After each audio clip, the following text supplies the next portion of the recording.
6 mois de silence, un dossier parfait contre une famille qui m'avait sous-estimé. Je m'appelle Ingrid Meyers. J'ai 33 ans.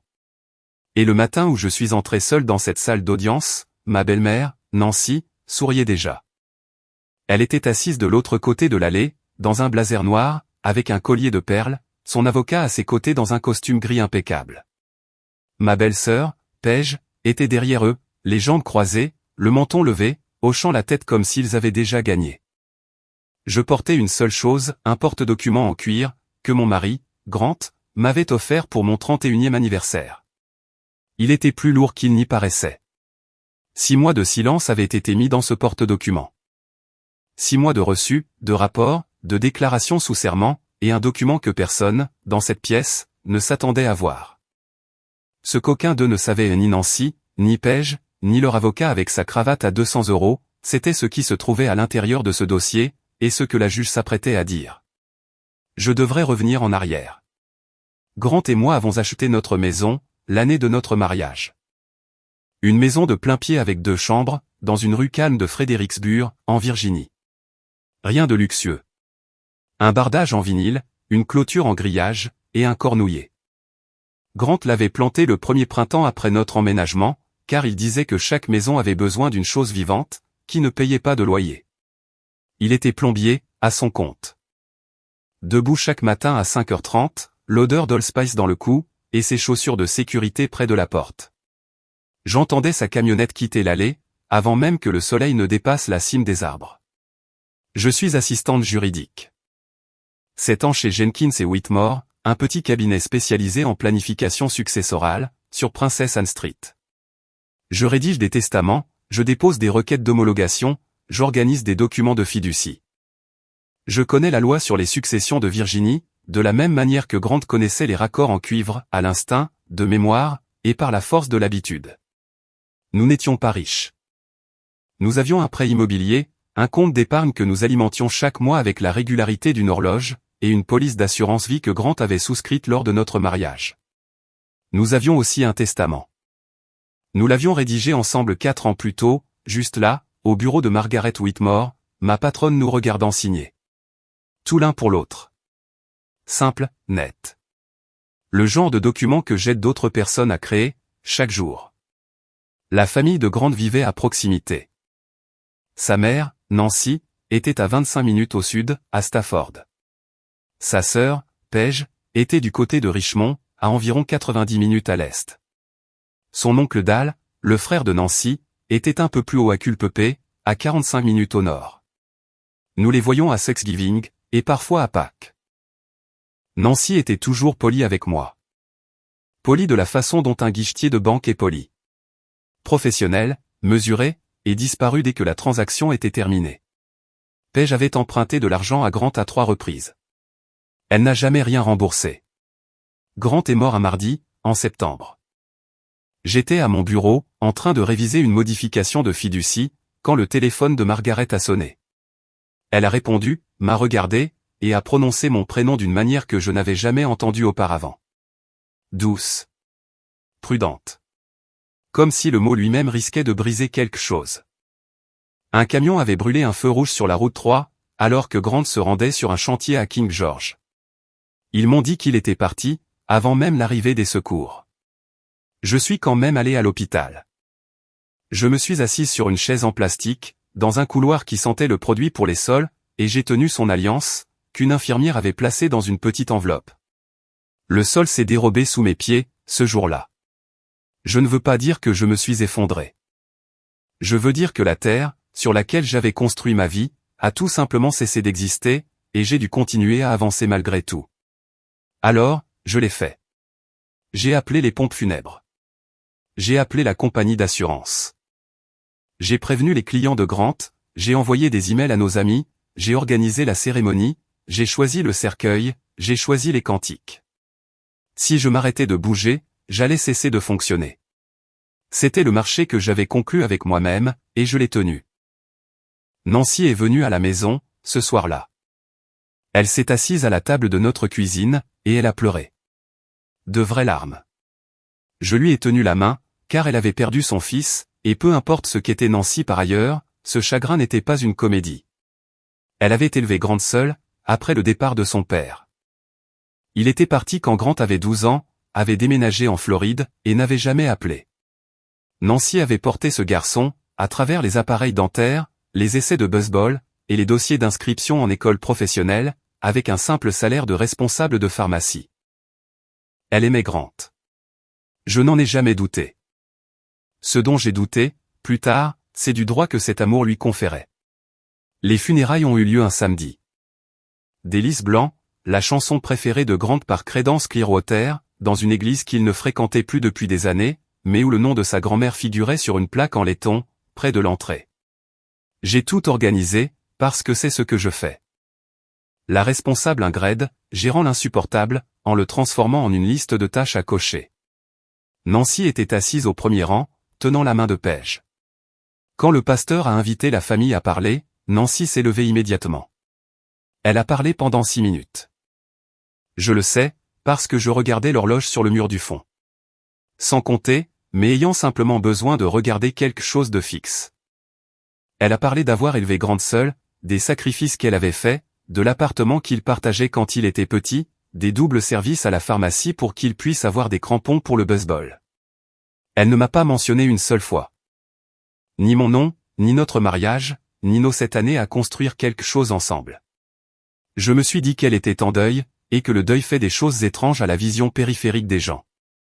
Après la cérémonie, Paige m'a prise à part, près du vestiaire. Son parfum était fort. Quelque chose de floral et d'agressif. Tu devrais laisser maman gérer les comptes de Grant pour l'instant, a-t-elle dit. Tu es en deuil. Tu ne penses pas clairement. Je l'ai regardé. Paige n'avait jamais gardé un emploi stable plus de 14 mois. Elle devait aux sociétés de cartes de crédit, plus d'argent que la plupart des gens n'en doivent pour une voiture. J'apprécie l'intention, ai-je répondu, mais je vais m'en sortir. Elle a pincé les lèvres, comme font les gens qui ont répété une répartie, et décident finalement de ne pas l'utiliser. À la réception, Dal m'a serré la main. Il a serré trop fort, et ne m'a pas regardé dans les yeux. Sur le chemin du retour, j'ai repassé ces 3 moments en boucle, le discours de Nancy, la suggestion de Paige, la poignée de main de Dal. Et j'ai ressenti quelque chose sous le chagrin. Quelque chose de vif et de fin, comme une coupure de papier que l'on ne remarque pas, jusqu'à ce qu'on se lave les mains. 2 semaines après les funérailles, Nancy a commencé à passer à la maison. Elle disait vouloir m'aider à trier les affaires de Grant. Au début, je l'ai laissé faire. Elle pliait ses chemises, mettait ses bottes dans des cartons, emballait ses cannes à pêche dans du papier journal. Des tâches utiles, une aide sincère. Puis, j'ai remarqué son manège. Elle ne faisait pas que trier. Elle cherchait. Elle ouvrait le tiroir du haut du bureau de Grant, feuilletait des dossiers, puis le refermait, et passait au suivant. Elle a fouillé 2 fois le meuble à tiroir de la chambre d'amis. Je l'observais depuis le couloir, pendant qu'elle retournait une pile d'anciennes déclarations de revenus, comme si elle cherchait un reçu au fond d'un sac à main. « Tu cherches quelque chose de précis ?» ai-je demandé. Elle n'a pas tressailli. « Juste des souvenirs, ma chérie. » Sa voix était douce, mais ses yeux regardaient ailleurs. J'ai entendu ses talons claquer sur le carrelage de la cuisine, alors qu'elle se dirigeait vers le salon. Ce son particulier, dur et rythmé, comme un métronome réglé sur le tempo de quelqu'un d'autre. C'est devenu un son que j'associais à Nancy. Non pas au réconfort, mais au marquage de territoire. Ce que je ne savais pas encore, ce que je n'allais apprendre que des semaines plus tard, c'est ce que Nancy faisait quand elle n'était pas chez moi. Elle appelait les gens. La tante de Grant, Judith. Son ancien colocataire de l'école professionnelle. Le couple qui habitait à côté de chez nous. Elle leur disait que j'avais changé les serrures, et que je refusais de la laisser venir. Elle leur disait que j'avais un comportement erratique, et que je rejetais la vraie famille de Grant. Rien de tout cela n'était vrai. Je n'avais pas changé une seule serrure. Je n'avais repoussé personne. Mais Nancy avait compris une chose, que j'étais trop épuisé pour voir, celui qui contrôle l'histoire, contrôle le résultat.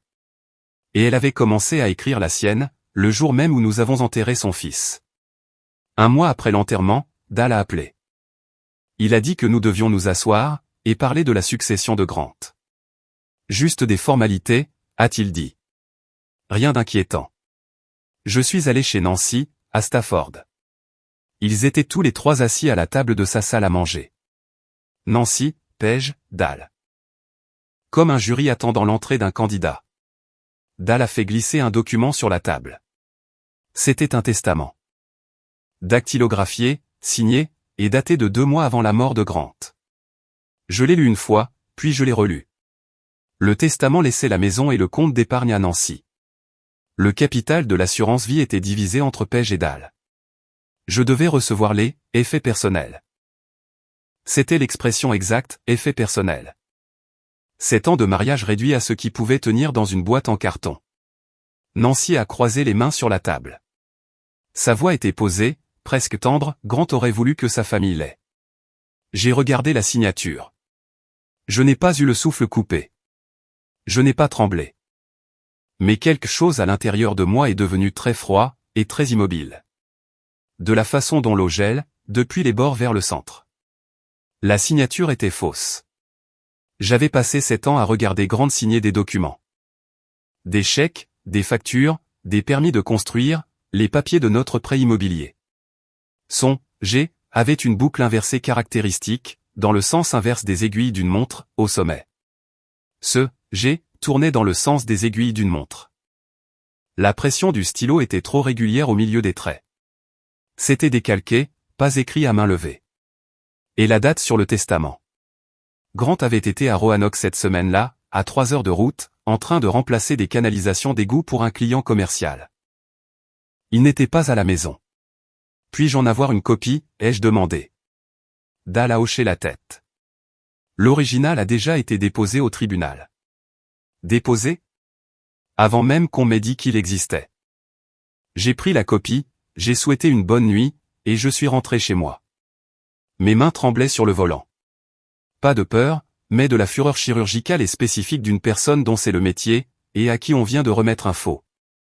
Ce soir-là, je me suis assise à la table de la cuisine, avec la copie étalée à plat sous la lumière du plafond. J'ai sorti un bloc-notes jaune de mon sac de travail, et j'ai écrit 3 choses. 1. La signature a été décalquée. La pression du stylo ne fluctuait pas, comme le fait une main naturelle. C'était trop uniforme dans les courbes, trop lourd au point d'arrêt, et le ratio graphite-encre sur la photocopie suggérait un croquis au crayon en dessous. 2. La date. J'ai vérifié l'agenda Google de Grant, toujours synchronisé sur mon téléphone, parce que je n'avais pas eu le courage de supprimer son compte. Du 3 au 7 septembre, il était à Roanoke, à près de 300 km de notre table de cuisine. 3. Les témoins. 2 noms que je n'avais jamais entendus. Grant avait peut-être 40 personnes dans sa vie, qu'il appellerait de vrais amis. Ces 2-là n'en faisaient pas partie. 3 signaux d'alarme. N'importe lequel d'entre eux aurait suffi à faire signaler un dossier, à mon bureau. Ensemble, c'était une enseigne lumineuse. J'ai appelé Margaret Whitmore à 21h15. Elle a écouté sans m'interrompre. Quand j'ai eu fini, elle est restée silencieuse pendant 10 secondes. Un long silence, de la part d'une femme qui facture au quart d'heure. « Tu sais ce que tu dois faire » a-t-elle dit. « Et tu sais que je ne peux pas te représenter. C'est un conflit d'intérêts. » Je le savais. J'étais son employé. Si elle me représentait, l'avocat de la partie adverse s'en donnerait à cœur joie. « Mais je peux t'orienter dans la bonne direction » a-t-elle ajouté. Elle m'a donné le nom du docteur Helen Sears, une experte en documents médico-légaux, avec 47 témoignages au tribunal, et des publications dans le journal des documents contestés.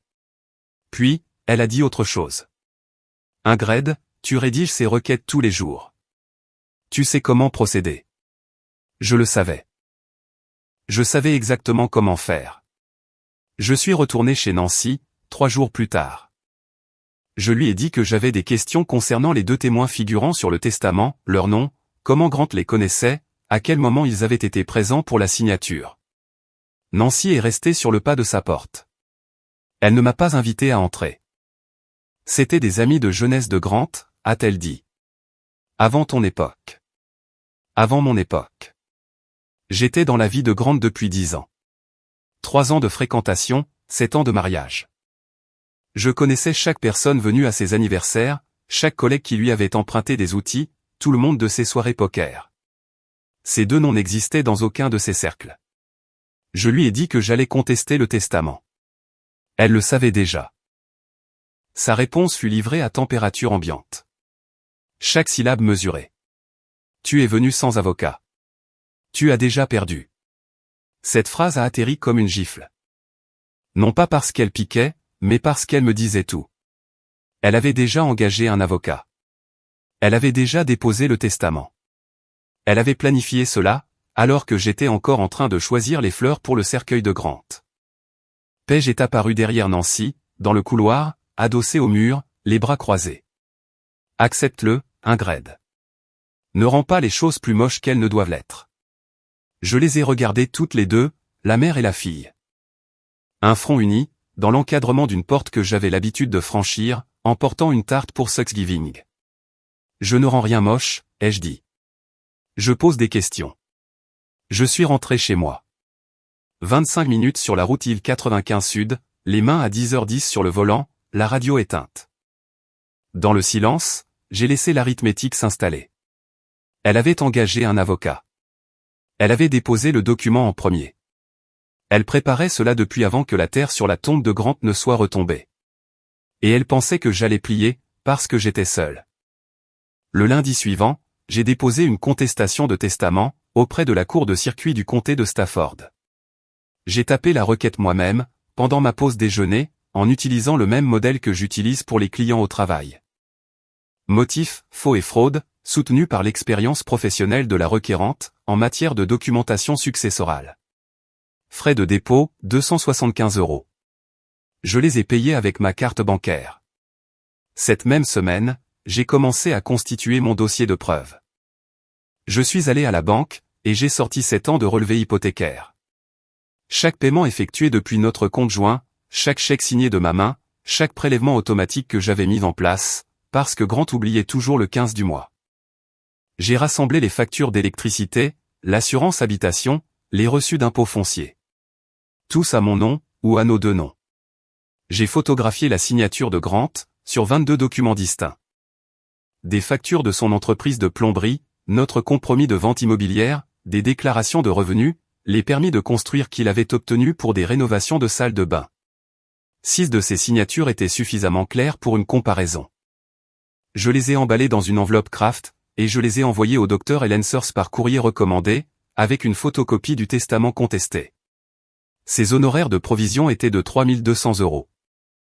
J'ai rédigé le chèque ce soir-là, assise à la table de la cuisine, la même table où j'avais identifié le faux une semaine auparavant. Le jour, je traitais les dossiers de succession d'autres personnes, chez Jenkins et Whitmore. Fiducie, requête d'homologation, désignation de bénéficiaire. La nuit, je montais mon propre dossier. Le dossier Kraft était posé sur le siège passager de ma voiture, chaque matin.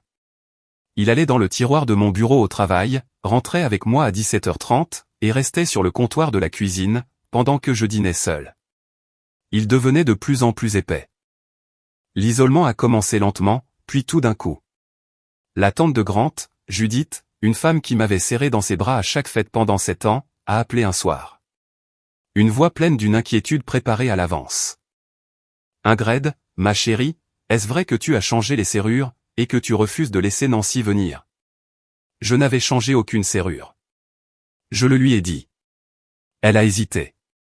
Eh bien, Nancy a dit. Nancy a dit quelque chose qui n'est pas vrai, ai-je répondu. Le silence à l'autre bout du fil avait une texture particulière, comme si elle décidait quelle histoire croire, et trouvait la mienne moins pratique. Tommy, le meilleur ami de Grant, un électricien qui avait été témoin à notre mariage, m'a envoyé un SMS. Et, j'entends des choses. Je ne sais pas quoi croire. Je lui ai répondu avec les faits, en faisant court. Il a lu le message, et n'a pas répondu pendant 3 jours. C'est là que j'ai compris la forme de ce que Nancy avait construit. Elle n'avait pas seulement déposé un testament. Elle avait déposé une version de la réalité. Une réalité où j'étais l'intruse, la femme éplorée prenant des décisions irrationnelles, la belle-fille qui ne méritait pas ce que Grant avait laissé derrière lui. Et elle l'avait semé partout. Appels téléphoniques, messages Facebook, conversations sur le parking après l'église. J'ai commencé à tenir un journal. Date, nom, ce qui a été dit, par qui. Pas d'enregistrement. Je n'avais pas besoin d'enregistrement. J'avais besoin d'une trace écrite. Le genre de trace qui tient le coup, lors d'un contre-interrogatoire. Le dossier Kraft a pris encore un demi-centimètre. Je dînais seul, chaque soir. Soupe au micro-ondes, biscuits salés, parfois juste du café. Je dormais de mon côté du lit. La maison était plus silencieuse qu'elle ne l'avait jamais été. Mais le silence, ce n'est pas la même chose que le vide. Dans le silence, j'étais en train de construire. Paige a débarqué chez moi, un jeudi après-midi, sans appeler au préalable. Elle portait des lunettes de soleil à l'intérieur, ce qui m'indiquait soit qu'elle avait pleuré, soit qu'elle voulait que je le croie. J'ai besoin de récupérer des affaires de famille, a-t-elle dit, me dépassant avant que je puisse répondre. Elle s'est dirigée tout droit vers le salon, et a pointé le tableau au-dessus de la cheminée. Un paysage que Grant avait acheté à une foire d'art, pour notre 5e anniversaire. C'était ta grand-mère Caldwell, a-t-elle dit. Ce n'était pas vrai. J'avais vu Grant le payer 65 €, à une femme qui vendait des aquarelles depuis le coffre de son monospace. Ça ne l'était pas, ai-je répondu. Elle a pointé l'argenterie, dans le vaisselier. Ça, c'est définitivement l'argenterie de la famille. C'était un cadeau de mariage de mes parents, Paige. Elle a fait volte-face. Les lunettes de soleil ont sauté. Ses yeux étaient rouges, mais pas de tristesse. Tu n'as pas le droit de tout garder, juste parce que tu l'as épousé. Je ne garde pas tout, ai-je dit. Je garde ce qui est à moi. C'est alors qu'elle l'a dit. La phrase que j'entends encore, quand la maison devient trop silencieuse, et que mon esprit vagabonde vers cette période de ma vie.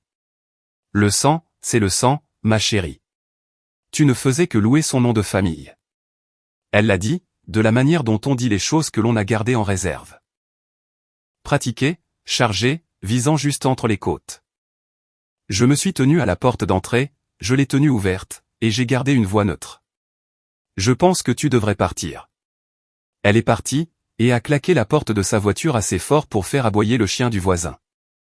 J'ai fermé ma porte d'entrée, je m'y suis adossé, et j'ai fermé les yeux. Dans ma main gauche, je tenais un reçu de mon prêt immobilier, datant de ce matin-là. 1847 €. Je l'avais payé. Comme chaque mois. Je ne louais rien du tout. Dal était plus silencieux que les femmes. Il n'affrontait pas, il manœuvrait. La première chose que j'ai remarquée, c'est le cadenas. Grant avait une cabane de rangement, derrière la maison. En tôle ondulée, sans isolation, pleine de documents professionnels, de vieilles factures, et d'un classeur avec des copies de chaque contrat qu'il avait jamais signé. Je suis sorti un matin pour récupérer ses permis, et j'ai trouvé un cadenas à combinaison neuf sur la porte. Ce n'était pas moi qui l'avais mis là. J'ai appelé Dal. Il a décroché à la 4e sonnerie. Oh, ouais. J'ai sécurisé ça, dans le cadre de la gestion de la succession, a-t-il dit. Aussi désinvolte que s'il changeait de tenue. En tant qu'exécuteur testamentaire, j'ai la responsabilité fiduciaire de protéger les biens de la succession. Responsabilité fiduciaire. Dal dirigeait une entreprise de construction qui perdait de l'argent. Il avait perdu 2 contrats l'année précédente, et était en retard sur les paiements de ses sous-traitants. Voilà l'homme qui me faisait la leçon, sur les devoirs fiduciaires. Une semaine plus tard, j'ai découvert qu'il avait envoyé une lettre à notre banque. Sur un papier à en-tête qu'il avait dû faire imprimer, s'identifiant comme exécuteur testamentaire, et demandant un blocage sur le compte d'entreprise individuelle de Grant. La banque a obtempéré. Ensuite, j'ai vérifié notre compte d'épargne conjoint. Je l'ai. J'ai appelé la banque. J'ai parlé à une directrice nommée Linda, et j'ai cité la section 64.2 à 38 du Code de Virginie, un compte joint avec droit de survie n'est pas un actif soumis à l'homologation. Il est transféré automatiquement au copropriétaire survivant. Linda a répondu, « Madame, nous avons reçu une lettre de l'exécuteur de la succession. Nous devons vérifier. L'intitulé du compte est conjoint avec droit de survie, ai-je dit. Il est transmis hors succession. L'exécuteur n'a aucune autorité sur celui-ci. » Linda a promis un examen, dans un délai de 5 jours ouvrables. J'ai noté son nom complet, la date, l'heure, et le numéro de référence qu'elle m'a donné. Le dossier Kraft devenait de plus en plus lourd. 5 jours plus tard, la banque a appelé. Linda, la même directrice. Un peu plus chaleureuse, cette fois. Madame Meyers, nous avons revu le compte. Vous avez raison. Le compte joint vous revient en tant que copropriétaire survivante. Le blocage a été levé. J'ai transféré assez d'argent pour couvrir la provision du Dr Searls, cet après-midi-là. 3200 € virés depuis le compte que mon mari et moi avions construit ensemble, pendant 7 ans de dépôt direct et de discipline. Pendant que j'examinais les relevés, j'ai trouvé autre chose. Un retrait de 2800 € sur le compte d'entreprise individuelle de Grant. Son compte professionnel, à son nom seul. Le retrait était daté de 3 semaines après sa mort. La lettre d'autorisation qui y était jointe portait le nom de Dahl, et le mot « exécuteur ». Le problème était simple. Le testament nommant Dahl comme exécuteur n'avait pas encore été validé par le tribunal. Il n'avait aucune autorité légale pour accéder à ce compte. J'ai imprimé le relevé, j'ai surligné le retrait, et je l'ai classé sous un nouvel onglet, dans le dossier Kraft. Ce soir-là, j'ai emballé 6 des signatures les plus claires de Grant, tirées de déclarations de revenus, du compromis de vente de la maison, et d'une facture pour une rénovation de cuisine qu'il avait faite à Spotsylvania, et je les ai envoyées au Dr Searls par courrier prioritaire.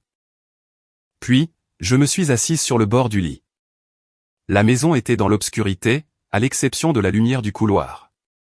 Sur l'étagère de la salle de bain, le flacon d'Allspice de Grant était exactement là où il l'avait laissé. À moitié plein, le bouchon de travers, car il ne le vissait jamais à fond. Je l'ai pris, je l'ai tenu près de mon visage, et j'ai fermé les yeux. L'odeur s'estompait. Tout s'estompait, sauf l'affaire. L'affaire devenait plus nette de jour en jour. Vous connaissez ce sentiment, quand quelqu'un vous dit que vous ne pouvez pas faire une chose, et que chaque os de votre corps sait qu'il a tort? C'était moi, chaque matin, quand je me rendais au travail avec ce dossier Kraft sur le siège passager. Si vous avez déjà eu à faire vos preuves, face à des gens qui avaient déjà décidé que vous ne comptiez pas, restez avec moi. La partie que vous attendez arrive. 6 semaines après avoir envoyé les échantillons, le Dr Searls a appelé. J'ai des conclusions préliminaires, a-t-elle dit. Pouvez-vous passer? Son bureau se trouvait dans une zone industrielle près de la route 1. Un bâtiment en briques ordinaires, avec une petite plaque près de la porte indiquant « Searls Forensic Document Service ». À l'intérieur, cela ressemblait à un croisement entre un cabinet de dentiste et un laboratoire de police scientifique. Du matériel de grossissement, des boîtes à lumière UV, un scanner de bureau de la taille d'un petit réfrigérateur. Elle m'a fait asseoir face à son bureau, et a ouvert un classeur avec des pochettes en plastique. Chaque pochette contenait un agrandissement haute résolution de la signature de Grant. La signature sur le document en question n'est pas cohérente avec les échantillons connus, a-t-elle déclaré. Elle a montré les agrandissements. Regardez ici. La pression du stylo au milieu des traits est trop uniforme. Dans une signature naturelle, la pression varie. Elle est plus légère sur les traits ascendants, plus forte sur les traits descendants. Cette signature maintient une pression constante tout du long. Ce qui est caractéristique d'un décalcage. Elle est passée à une superposition. La signature contestée, superposée à une signature connue, ajustée à l'échelle. L'angle d'inclinaison diffère d'environ 12 degrés, par rapport à chaque échantillon. Et ici. Elle a pointé la base du G, il y a des traces de graphite sous l'encre. Quelqu'un a d'abord esquissé la signature au crayon, puis a repassé par-dessus à l'encre. Elle a fermé le classeur. Selon mon opinion professionnelle, cette signature n'a pas été produite par la même main que celle qui a produit les échantillons. J'ai demandé combien de fois elle avait témoigné devant un tribunal. 47 fois, a-t-elle répondu. Le rapport officiel prendrait encore 2 semaines. J'ai gardé les conclusions préliminaires sur mes genoux, pendant le trajet du retour. Mes mains étaient stables. Le dossier sur le siège passager était presque plein. Ce week-end-là, je me suis souvenu de quelque chose que Grant avait dit. Lors d'une de ces conversations nocturnes dans la cuisine, que les couples mariés ont. Le genre de conversation où vous êtes tous les deux trop fatigués pour aller au lit, et trop à l'aise pour bouger. Il avait mentionné un coffre à la banque, sur Caroline Street. Juste au cas où, avait-il dit.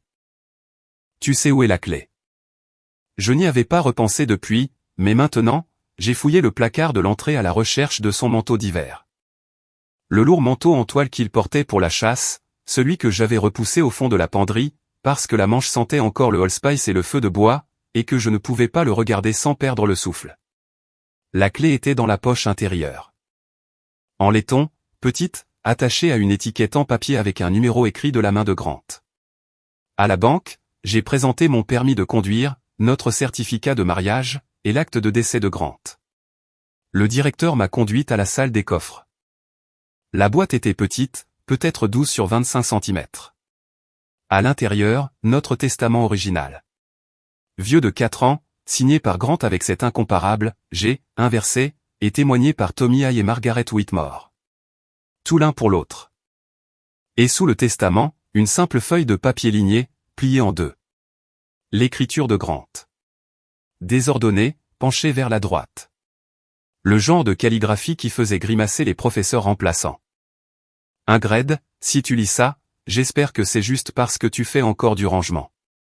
Mais s'il m'est arrivé quelque chose, tu sais déjà quoi faire. J'ai plus confiance en toi qu'en n'importe qui d'autre.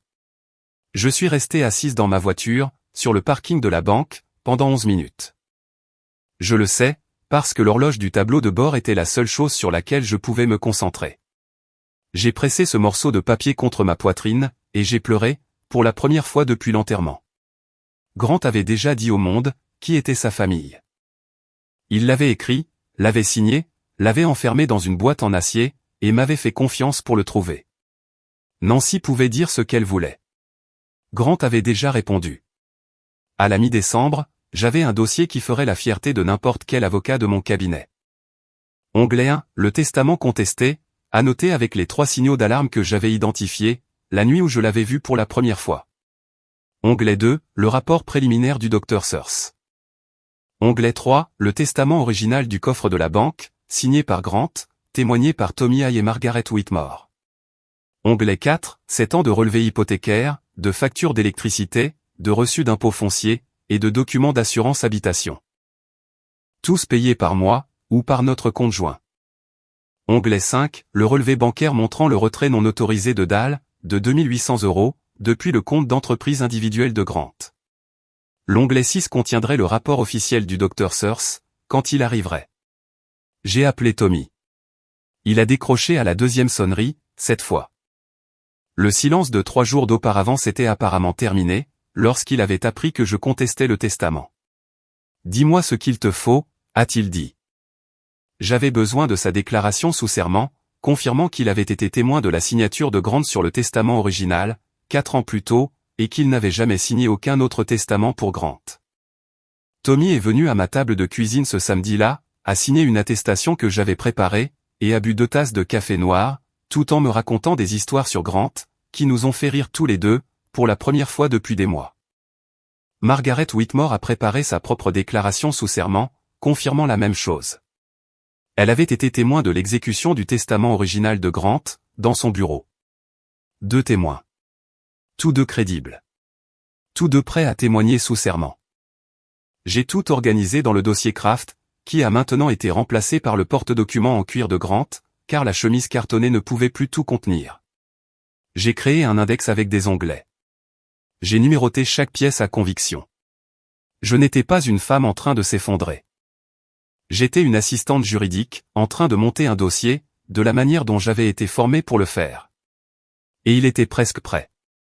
L'avocat de Nancy a fait le premier pas, en janvier.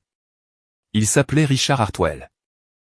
La cinquantaine, exerçant dans un bureau à Woodbridge, s'occupant principalement de clôtures immobilières et d'infractions au code de la route. Les litiges successoraux n'étaient pas sa spécialité. Ce qui m'indiquait que Nancy l'avait engagé parce qu'il n'était pas cher, ou parce qu'il était un ami, ou les deux. Hartwell m'a envoyé une lettre, proposant un accord à l'amiable. Les conditions, je gardais les effets personnels de Grant, et je recevais 15 000 €. Nancy obtenait la maison, les économies, et le capital de l'assurance. 15 000 €. Notre seul compte d'épargne contenait 63 000 €. La maison valait 225 000 €, avec la valeur nette que nous avions accumulée. L'assurance vie était de 200 000 €. Il m'offrait de la petite monnaie, pour que je renonce à tout ce que Grant et moi avions construit ensemble. J'ai répondu par email. Bref, professionnel, et avec copie au dossier du tribunal. La partie adverse refuse l'offre de règlement, et a l'intention de poursuivre la contestation du testament, tel que déposé. Ce soir-là, Paige a appelé à 22 heures. Elle avait l'air d'avoir bu. Tu vas tout perdre, et tu auras l'air stupide en le faisant, a-t-elle dit. Bonne nuit, Paige, ai-je répondu, et j'ai mis fin à l'appel. Le lendemain matin, Dal a essayé. Sa voix avait cette chaleur du type, tonton sait ce qui est le mieux. Le genre de ton qui faisait lever les yeux au ciel à Grant. Un grade, ça n'a pas besoin d'aller au tribunal. Les avocats coûtent cher. Réfléchis-y, je n'ai pas d'avocat, Dal. Je me représente moi-même. La ligne est devenue silencieuse. Puis il a dit, c'est ton choix, et il a raccroché. Je savais exactement ce que signifiait leur offre de règlement. Cela signifiait qu'il n'était pas confiant. Un document falsifié ne tient le coup, que tant que personne n'y regarde de trop près. Ils espéraient que je ne regarderais pas. Ils comptaient sur le fait que je sois seul, dépassé, et trop brisé par le deuil pour me battre. Ils avaient tort sur tous les points. Le rapport final du Dr Searle est arrivé la première semaine de février. Un document de 22 pages, avec 6 annexes de preuves photographiques. Je l'ai lu assise dans mon salon, le porte-document ouvert sur la table basse, la lumière de fin d'après-midi entrant par la fenêtre, où le cornouiller de Grant était encore nu à cause de l'hiver. La conclusion se trouvait à la page 4. La signature contestée sur le document daté du 3 août, ne représente pas une signature authentique du prétendu testateur, Grant Alan Meyers. La signature a été produite par un processus de décalcage, comme en témoigne, 1. Des dépôts de graphite sous la surface. Cohérent avec un dessin au crayon. 2. Une pression de stylo uniforme, incompatible avec la dynamique d'une écriture naturelle. 3. Une déviation de l'inclinaison de 12 degrés, par rapport aux 6 échantillons connus. 4. Une direction de trait inversée dans le G majuscule. Contredisant le modèle habituel établi du testateur. Les annexes comprenaient des agrandissements côte à 400% de grossissement, des analyses cartographiques de pression, et des comparaisons par superposition, qui rendaient la falsification presque comiquement évidente, une fois que l'on savait quoi regarder. J'ai glissé le rapport dans le dernier onglet du porte-document. Chaque section était pleine, maintenant. Cet onglet, chaque élément de preuve indexé, référencé, est prêt à être présenté, dans l'ordre que j'avais répété. J'ai regardé par la fenêtre. Le cornouiller n'avait pas encore bourgeonné, mais les branches étaient plus foncées qu'elles ne l'avaient été en décembre. La sève montait, la vie se déplaçait vers le haut, à travers un bois qui semblait mort de l'extérieur. La date d'audience était dans 3 semaines. J'avais déjà écrit ma déclaration préliminaire. J'avais déjà programmé mes témoins. J'avais déjà déposé ma liste de pièces à conviction auprès du greffier du tribunal, incluant une copie du rapport du Dr Searle pour l'avocat de la partie adverse, 10 jours avant le procès, exactement comme l'exigeaient les règles. J'étais prête, et la seule personne qui savait à quel point j'étais prête, c'était moi. J'ai passé les 3 semaines suivantes à me préparer, de la façon dont j'imagine que les chirurgiens se préparent. De manière obsessionnelle, méthodique, en imaginant chaque complication possible, et en construisant une réponse pour chacune. J'ai écrit et réécrit ma déclaration préliminaire, jusqu'à ce que je puisse la réciter de mémoire. J'ai organisé mes témoins. Le Dr Searle en premier, pour établir la base médico-légale. Tommy en second, pour authentifier le testament original. L'attestation de Margaret, déposée comme preuve documentaire. Je me suis entraîné devant le miroir de la salle de bain. Puis devant le canapé du salon. Puis sur Zoom avec Margaret, qui était assise dans son bureau à domicile, et écoutait comme un juge. Plus lentement sur la section médico-légale, a-t-elle dit. Laisse la preuve respirer. Ne précipite pas les comparaisons par superposition. La juge a besoin de temps, pour voir ce que tu lui montres. J'ai ajusté, et je me suis entraîné encore. Et encore. J'ai acheté un tailleur bleu marine, au centre de marque près de la route 3. Le premier vêtement neuf que j'achetais, depuis la mort de Grant. Debout dans la cabine d'essayage, je me suis regardé dans le miroir à 3 faces, et j'ai réalisé quelque chose. Chaque action que j'avais entreprise depuis 6 mois avait été réactive. Répondre aux mouvements de Nancy, contrer les manœuvres de Dal, absorber les attaques de Paige.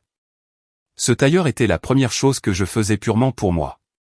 Pas pour me défendre, pas pour survivre.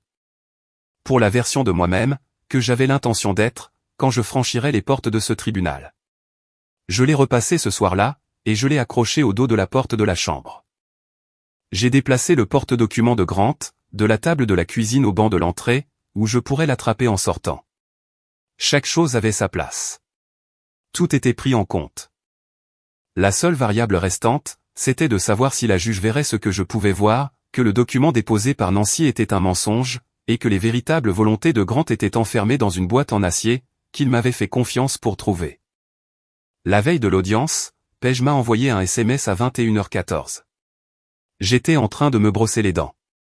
Mon téléphone a vibré sur le comptoir de la salle de bain, et je l'ai lu dans le reflet du miroir. Maman dit que tu y vas seul demain. Tu as déjà perdu, avant même d'entrer. L'émoji qui rit, la certitude, l'écho de ce que Nancy avait dit 3 mois plus tôt, sur le pas de sa porte. La même phrase, recyclée par sa fille comme un héritage familial de mépris. J'ai posé le téléphone, et je n'ai pas répondu. J'ai rincé ma bouche, j'ai séché mon visage, et j'ai marché jusqu'à la cuisine. Je me suis versé un verre d'eau, et je suis resté debout au comptoir, dans le noir, à le boire lentement. À 21h40, Nancy a appelé.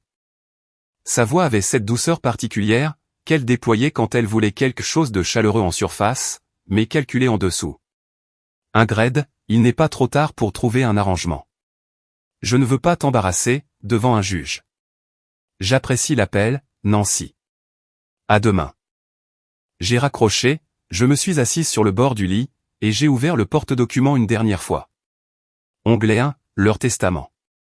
Onglet 7, le rapport du Dr Searle. Entre les deux, 6 mois de preuves qui racontaient la vérité que Nancy avait essayé d'enterrer. J'ai fermé le porte-document, je l'ai posé sur le sol à côté de ma table de nuit, j'ai éteint la lampe, et pour la première fois en 5 mois, j'ai fait une nuit complète. Pas de rêve, pas de réveil à 3 heures du matin avec le cœur battant à tout rompre contre le matelas. Juste 8 heures de ce sommeil profond et pur, qui vient quand on sait exactement ce que l'on va faire, et exactement comment on va le faire. Mon alarme a sonné à 6 heures. Je me suis douché. Je me suis habillé. J'ai pris le porte-document, et j'ai conduit jusqu'au tribunal. Ce SMS de Paige, l'émoji qui rit, la certitude que j'allais m'effondrer. Je l'avais sauvegardé. Pas comme preuve.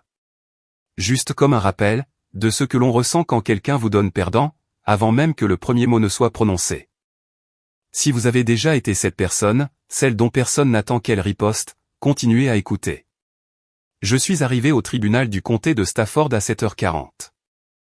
Je me suis garé dans la deuxième rangée, je suis resté dans ma voiture pendant 3 minutes avec mes mains sur le porte-document, sentant son poids, le cuir chaud sous mes paumes. Puis, je suis entré. Le couloir était long, des sols en marbre, des néons. Le genre d'architecture institutionnelle qui donne à tout le monde l'air d'être un peu plus petit qu'il ne l'est en réalité. Mes petits talons claquaient régulièrement sur le carrelage. Je portais le porte-document de la main droite. Personne ne marchait à mes côtés. À l'extérieur de la salle d'audience B, je les ai vus. Nancy se tenait près de la fontaine à eau, dans un blazer noir avec des perles. Les mêmes perles, ai-je remarqué, que je lui avais achetées pour Noël, 3 ans auparavant. Elle parlait doucement à un homme en costume gris, portant une mallette Montblanc. Richard Hartwell. Il hochait la tête à quelque chose que Nancy disait, son menton faisant ce lent mouvement rassurant, que les avocats utilisent quand ils gèrent les attentes d'un client. Paige était assise sur un banc en bois contre le mur, les jambes croisées, faisant défiler l'écran de son téléphone. Elle a levé les yeux quand elle a entendu mes talons, m'a jeté un coup d'œil, puis a regardé l'espace vide derrière moi, pas d'avocat, pas d'assistant juridique, personne pour me défendre, personne du tout. Et elle s'est détournée avec un sourire. Ce sourire n'était pas exactement cruel. Il était satisfait. Il disait, ça va être facile. Nancy m'a dévisagé.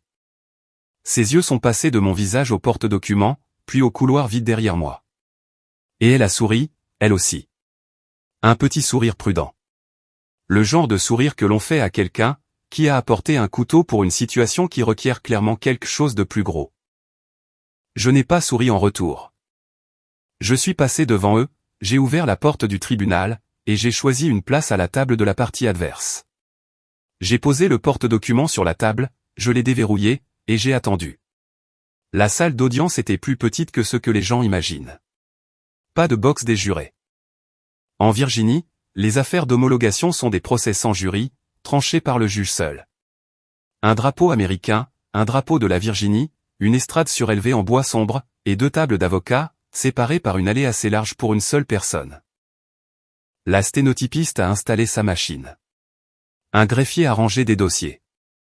2 inconnus étaient assis dans le public, attendant une autre affaire. L'honorable Patricia Okafor est entrée à 9 heures précises. C'était une femme compacte, avec des lunettes de lecture remontées sur le front, et une attitude qui suggérait qu'elle avait entendu toutes les variétés de la cupidité humaine, et qu'elle n'avait plus de patience pour les embellissements. Elle a appelé notre affaire. Hartwell s'est levé en premier. Son ouverture était bien rodée. Votre honneur, Grant Alan Meyers a exécuté un testament valide, 2 mois avant son décès, correctement signé et témoigné. La veuve du défunt le conteste par chagrin et par confusion, ce qui, bien que compréhensible, ne constitue pas un motif légal. Pour invalider un document correctement exécuté, nous demandons à la Cour de valider le testament, tel qu'il a été déposé. Chagrin et confusion. J'ai laissé cela en suspens pendant un moment. Puis je me suis levé. Votre honneur, je ne suis pas confuse. Je suis une assistante juridique avec 7 ans d'expérience en planification successorale, dans un cabinet qui gère des litiges d'homologation. Le testament présenté par la requérante est un faux, et j'ai les preuves pour le démontrer. La pièce est devenue plus silencieuse. Le stylo de Hartwell a cessé de bouger. Nancy s'est assise un peu plus droite. Avant que la juge ne réponde, j'ai surpris un détail. Un petit moment privé. Nancy avait ouvert son portefeuille sur ses genoux. À l'intérieur, il y avait une photographie, Grant, enfant, peut-être 8 ans, tenant un poisson sur un quai quelque part. Le pouce de Nancy reposait sur le bord de l'image. Ses yeux étaient humides. Elle a refermé le portefeuille d'un coup sec, quand elle a senti mon regard. Son deuil était réel. Mais il ne justifiait pas ce qu'elle avait fait. J'ai commencé par les preuves financières. Votre honneur, j'aimerais présenter la pièce à. J'ai distribué des copies au greffier, à Hartwell, et j'en ai gardé une pour moi. 7 ans de relevé hypothécaire. Chaque paiement mensuel de 1847 €, tiré de notre compte chèque conjoint, signé ou prélevé automatiquement sous mon autorisation. 84 paiements consécutifs. J'ai payé chaque échéance de prêt sur cette propriété, sur laquelle le testament de la requérante prétend que je n'ai aucun droit, ai-je dit. La juge Okafor a ajusté ses lunettes, et a examiné la première page. Continuez. Pièce B, facture d'électricité, déclaration d'assurance habitation, reçu d'impôt foncier. Tous adressés à Ingrid Meyers, ou Ingrid et Grant Meyers. Pièce C, le relevé bancaire montrant le retrait de Dal Caldwell, de 2800 €, depuis le compte d'entreprise individuelle de Grant.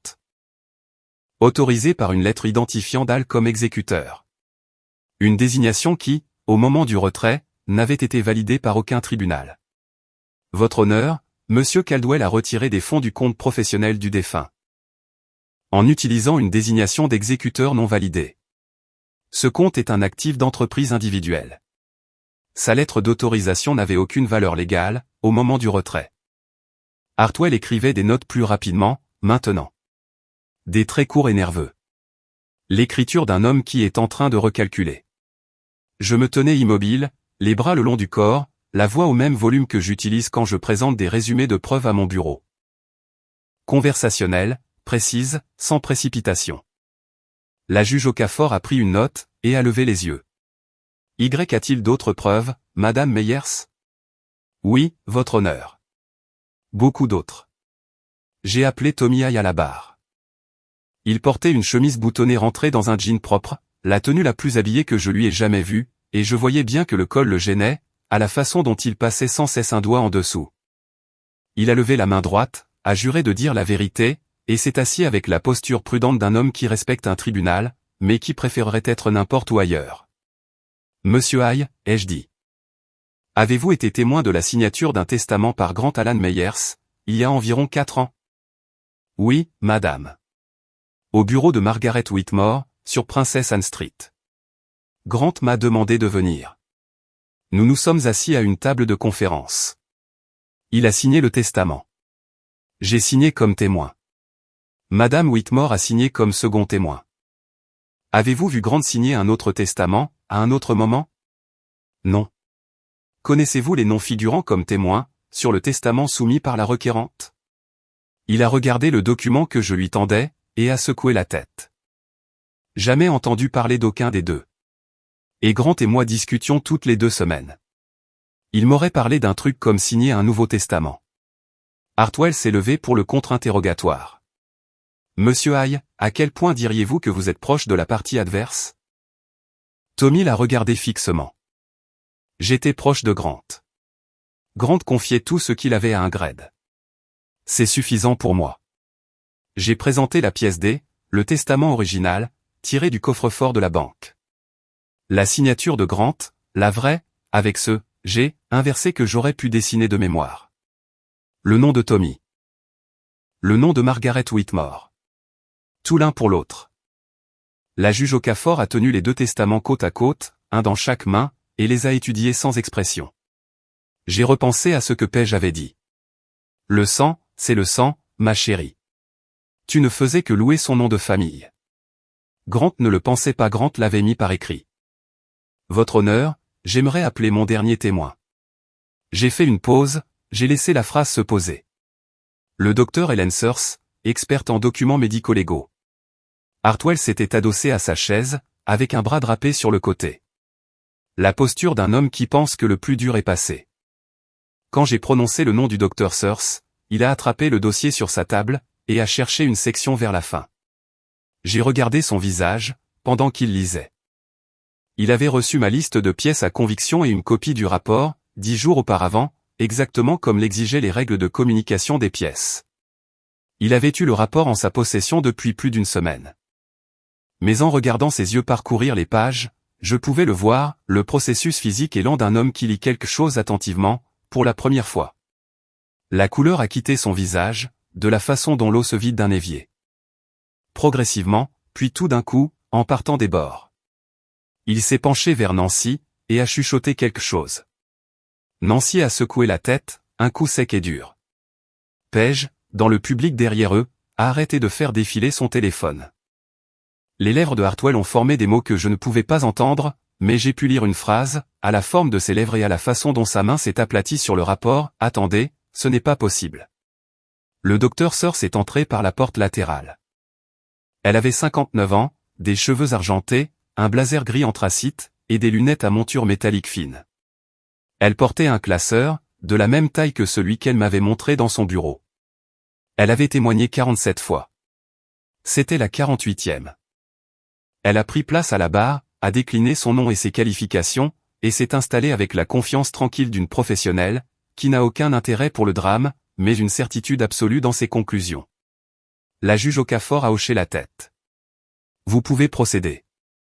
Le docteur Searce a ouvert son classeur, et s'est adressé à la cour de la façon dont un professeur s'adresse à un amphithéâtre, clair, mesuré, et totalement indifférente à l'idée de savoir si son public trouvait le sujet dérangeant. J'ai examiné la signature contestée, sur le document daté du 3 août de l'année dernière, a-t-elle dit. Je l'ai comparé à 6 échantillons connus de la signature authentique de M. Meyers, recueillis sur des déclarations de revenus, un compromis de vente, des factures professionnelles, et des permis de construire, couvrant une période de 4 ans. Elle est passée au premier agrandissement. Un côte à côte, à 400% de grossissement. Constatation numéro 1, la pression du stylo. Une signature naturelle présente une variation de pression. Plus légère sur les traits ascendants, plus forte sur les traits descendants. La signature contestée maintient une pression presque uniforme, tout au long des traits médians. Ce qui est caractéristique d'un décalcage plutôt que d'une dynamique d'écriture naturelle. Elle est passée à la superposition. Constatation numéro 2, l'angle d'inclinaison. La signature contestée dévie de 12 degrés, par rapport à l'inclinaison constante présente dans les 6 échantillons. L'inclinaison habituelle est l'une des caractéristiques les plus stables de l'écriture d'un individu. Une déviation de 12 degrés est significative. La page suivante montrait des agrandissements microscopiques du G, constatation numéro 3, la direction du trait.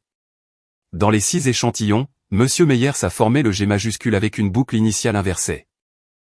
Dans le sens inverse des aiguilles d'une montre. La signature contestée utilise une boucle dans le sens des aiguilles d'une montre. Une personne peut copier la forme générale d'une lettre. Elle inverse rarement sa propre direction de trait habituelle en le faisant. Et elle n'inverse jamais celle de quelqu'un d'autre, sans preuve d'une reproduction consciente. Dernier agrandissement. Constatation numéro 4, les dépôts de graphite sous la surface. Sous l'encre de la signature contestée, il y a des traces de graphite de crayon, cohérentes avec un dessin sous-jacent. Quelqu'un a esquissé la signature au crayon, avant de repasser dessus à l'encre. Elle a fermé son classeur. Selon mon opinion professionnelle, la signature sur le document en question n'a pas été produite par Grant Allen Meyers. Elle a été produite par décalcage, par un autre individu. Les talons de Nancy n'ont pas claqué. Elle est restée immobile. J'ai remarqué cela, parce que l'absence de ce son, qui m'avait suivi tout au long de cette épreuve, ressemblait à un changement de gravité. Hartwell s'est levé pour le contre-interrogatoire. Il a boutonné sa veste. C'est ce que font les avocats quand ils ont besoin d'une seconde supplémentaire pour réfléchir. Dr. Searce, n'est-il pas possible que le testateur ait simplement signé à la hâte? Peut-être sous la pression du temps. Le Dr. Searce n'a pas scié. La précipitation affecte l'angle d'inclinaison et la taille des lettres. Elle ne produit pas de traces de graphite sous l'encre. Hartwell a réessayé. Des conditions environnementales, la température, l'humidité, la surface d'écriture, pourraient-elles expliquer les variations que vous avez décrites? Les conditions environnementales n'inversent pas la direction habituelle d'un trait. Il a regardé son bloc-notes, a regardé la juge, et s'est rassis. Pas d'autres questions. Je me suis levé. Votre honneur, j'ai une dernière pièce à conviction. J'ai distribué des copies au greffier et à Hartwell. Pièce E, une impression de l'agenda Google du défunt, pour la semaine du 3 au 7 août. J'ai pointé les entrées pertinentes. Aux dates où la requérante affirme que ce testament a été signé, Grant Meyers était à Roanoke, en Virginie. À près de 300 km de son domicile à Fredericksburg. Il y était pour un chantier de plomberie commerciale. Le nom et l'adresse de son client figurent dans les entrées de l'agenda. Le défunt n'était pas chez lui. Il n'aurait pas pu signer ce document, à la date indiquée. La juge Okafor a regardé l'impression de l'agenda, puis le testament contesté. Puis Nancy. Le porte-document sur ma table était vide, maintenant. Tout était sur le bureau de la juge. Cet onglet de preuve, étalé sur le bois sombre. Le dossier Kraft que j'avais commencé à constituer en octobre. Celui qui avait trôné sur mon siège passager, chaque matin pendant 5 mois. Celui qui était passé de quelques pages à 3 cm, puis à 7 cm, à un poids que je pouvais sentir dans mon épaule quand je le portais. Il avait fait son travail. Les mains de Nancy étaient croisées sur la table, les jointures blanches. Paige avait arrêté de faire défiler son téléphone. Elle était assise, raide, dans le public, fixant droit devant elle le vide. Dal regardait le sol. La juge Okafor s'est tournée vers Nancy. Madame Caldwell, souhaitez-vous témoigner concernant l'origine de ce document? Nancy s'est levée. Elle a lissé son blazer. Elle a commencé d'une voix presque posée, la voix d'une femme qui a passé 61 ans à se maintenir debout, à travers des choses pires que cela. Ce testament était la dernière volonté de Grant, a-t-elle dit. Il me l'a dit lui-même. Il a dit qu'il voulait que sa mère soit à l'abri du besoin. Il l'a dit plus d'une fois. J'ai attendu. Puis j'ai parlé, calme, professionnel. Le même ton que j'utilise quand je cite la jurisprudence à des clients, qui sont sur le point de tout perdre, et qui ont besoin de comprendre pourquoi. Votre honneur, si la requérante affirme que le défunt a communiqué ses volontés verbalement, je ferai remarquer que la section 64.2 à 4003 du Code de Virginie exige qu'un testament soit écrit, et signé par le testateur. Les déclarations orales ne sont pas recevables. Pour établir ou modifier une intention testamentaire dans cette juridiction. Le sang-froid de Nancy a craqué. Pas progressivement. D'un seul coup, comme un pare-brise frappé par un caillou. Elle ment. Elle m'a pointé du doigt, le bras complètement tendu, le doigt tremblant. C'est la maison de mon fils. Je l'ai élevé seul pendant 23 ans. J'ai tout sacrifié. Ma carrière, mon mariage, ma vie, pour qu'il puisse avoir quelque chose. Et elle arrive ici après 7 ans, et elle prend tout. La juge Okafor a pris son marteau, et a frappé un coup sec. Madame Caldwell, asseyez-vous. Nancy s'est assise. Elle tremblait. Paige s'est levée dans le public, a fait un pas vers l'allée, puis s'est arrêtée, figée entre le combat et la fuite. Elle a choisi la fuite. J'ai entendu la porte du tribunal se fermer derrière elle. Je n'ai rien dit d'autre. Je n'en avais pas besoin. Je me suis tenu à ma table, les mains posées sur le bord, et j'ai attendu que la juge parle.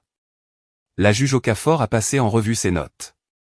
Elle a regardé les deux testaments, l'un à sa gauche, l'un à sa droite. Elle a regardé le rapport du docteur Sears. Elle a regardé l'impression de l'agenda.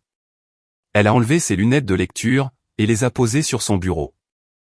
La salle d'audience était silencieuse, à l'exception de la machine de la sténotypiste, qui s'était arrêtée parce que personne ne parlait.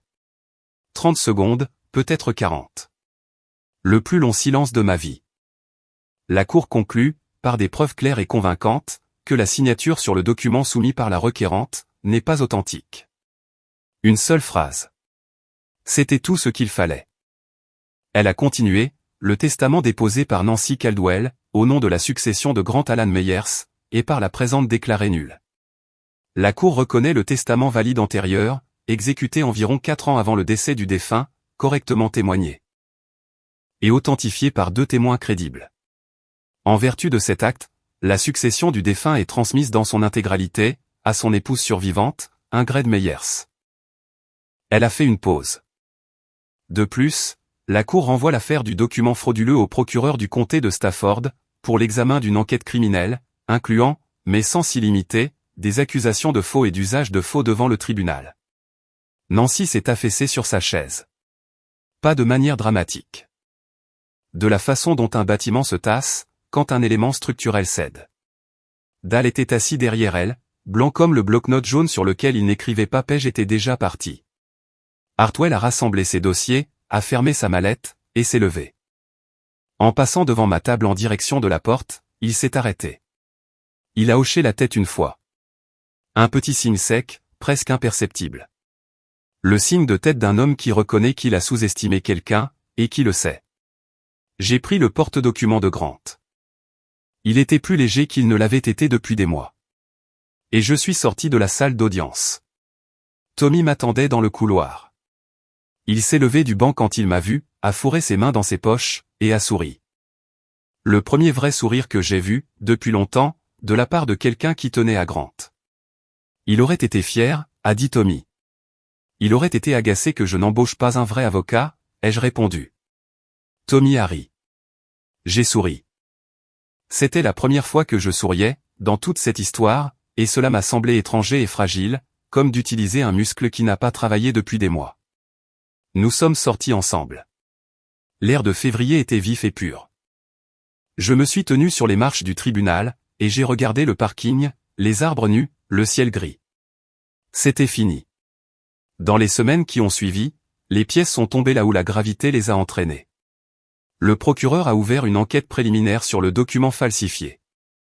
Dal a pris son propre avocat, séparé de Nancy désormais, car leurs intérêts avaient divergé au moment où le mot « criminel » était entré dans la conversation. Les 2800 € qu'il avait retirés, ont été signalés pour remboursement.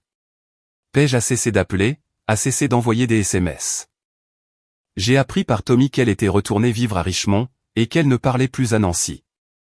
Que ce soit par honte ou par stratégie, je ne le savais pas, et je ne l'ai pas demandé. Nancy. Je ne sais pas ce qui est arrivé à Nancy. Je n'ai pas cherché à la contacter. Elle ne m'a pas contacté. Certaines portes se ferment en silence. Et l'on réalise plus tard, qu'on n'a ni l'énergie, ni l'envie de les rouvrir. J'ai conduit jusqu'à la maison cet après-midi-là, je me suis garé dans l'allée, et je me suis assise sur le porche, avec le porte-document de Grant à côté de moi. Je l'ai ouvert.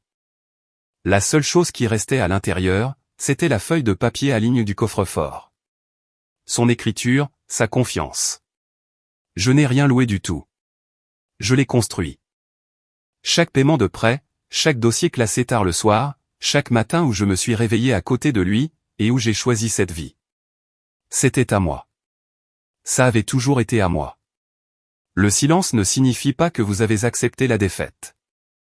Parfois, cela signifie que vous montez un dossier si solide, que lorsque vous prenez enfin la parole, le seul bruit dans la pièce, est celui de la confiance de la partie adverse, qui s'écrase au sol. C'est mon histoire. 6 mois de silence, un seul dossier Kraft, et une juge qui n'a eu besoin que d'une seule phrase. Si cette histoire vous a rappelé que la préparation est une forme de pouvoir en soi, partagez-la avec quelqu'un qui a besoin de l'entendre. Et si vous avez déjà dû vous tenir seul, dans une pièce pleine de gens qui ne croyaient pas en vous, j'adorerais entendre votre histoire. Laissez un commentaire, cliquez sur s'abonner, et je vous dis à la prochaine.